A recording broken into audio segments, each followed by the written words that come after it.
shooting Bad Bush was an extremely challenging thing. I mean, so much so I thought it was too. When I originally read the script and I spoke to Sam, I rang him back and I said, "Oh, I'm not going to do this." And he said, "How come?" And I spoke to him about it, and he kind of allayed all my fears of things like, infrastructure and time, that we didn't have a lot of to do it. And he said, no, I know exactly what I want to shoot here, so it's going to be great. You'll get through it. And, looking back, he was absolutely right. All the decisions that he made in terms of the size of the crew, which was predominantly I had a gaffer and a camera assistant and a few other bods. They turned out to be, and thankfully, an absolute godsend in every respect, much more than I imagined. Everyone kind of went over and above, which was great. We had only a small set of lighting for it. The biggest lamp we had was a 2.5K HMI.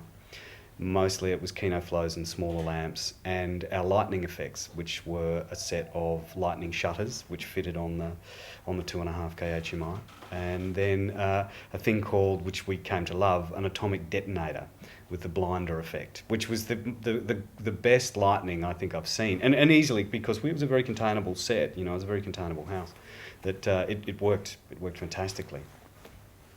Well, the set was an interesting thing. When Sam originally talked to me about the farmhouse, because that was where we shot probably 80% of the film, there was this really interesting, it was an old cottage that had a veranda built right around it, or at least around 180 degrees of it, almost.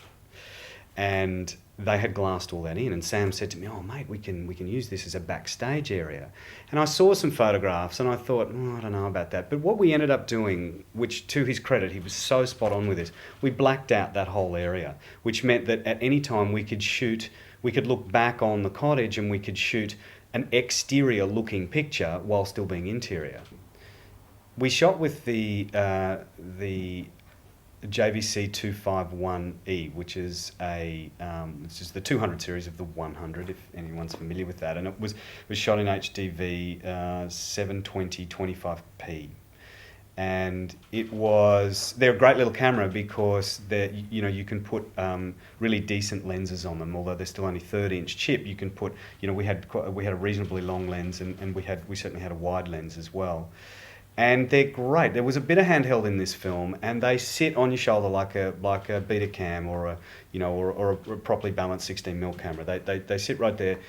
The audio side of it was really interesting. Our audio director and director Sam had decided that what they would do is they would try and create Foley as they went, which would mean that the sound post-production side of it was a lot shorter and ultimately a lot smoother. And I've never been on a set where I've seen more microphones. Every time I turned around, there was a whole bunch of different microphones, little ones crossed over like this, and all of the actors, the two main characters had bugs, as well as there was always a boom floating over. There was always some sort of microphone on the ground to create footsteps, which didn't have a massive pattern and didn't react very well until the actor was right on top of it, and it was difficult because there was a lot of cables, and every time, we're in tight, cramped conditions, and every time you turn around, there'd be a sea of cables, and you'd think, I just want to shoot into that corner, but I've got to move all those cables. So that was difficult. But after talking to the audio director, I realised that the sound recordist, after talking to the sound recordist, I realised that it was a really, really integral part in the sound for this piece, and ultimately a really interesting way to do it. I'd not seen it done that way before, and I think there's a lot of merit to it.